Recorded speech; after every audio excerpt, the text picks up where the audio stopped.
অবশেষে বিজেপির জোট শরিক নিয়ে এবার সরাসরি আবারও সরকার তৃতীয়বারের জন্য গড়তে চলেছে, শুধু সময়ের অপেক্ষা। আজকে প্রধানমন্ত্রী নরেন্দ্র মোদীর বাসভবনে উপস্থিত ছিলেন চন্দ্রবাবু নাইডু এবং নীতিশ কুমার।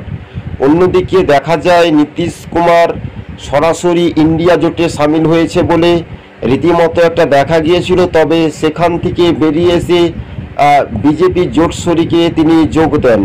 তবে রীতিমতো বলা যাচ্ছে যে এই জোট স্পষ্টভাবেই বিজেপি তৃতীয়বারের জন্য ক্ষমতায়, কিন্তু তৃতীয়বারের জন্য ক্ষমতায় ধরে রাখতে কতটুকু পারবে এটা এখন দেখার বিষয় বলে মনে করছেন রাজনৈতিক মহল।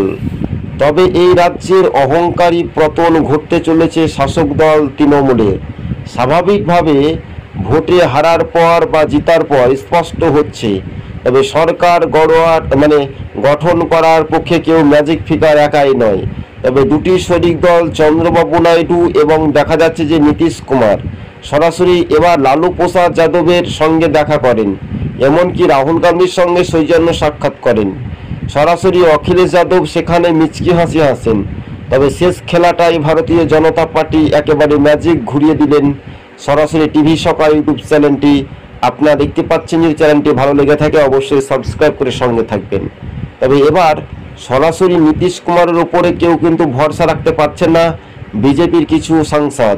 তবে এমনটাই গোপনীয় সূত্রের খবর। তবে এই সরকার কতটুকু টিকে রাখবে সময়ের সাথে সময়ের অপেক্ষা বলে এমনটাই মনে করছেন রাজনৈতিক মহল। তবে দেখতে পাচ্ছেন যে সরাসরি বিজেপির আজকে যে জোট শরিকদের নিয়ে কিন্তু বৈঠক রীতিমতো হয়ে যায়।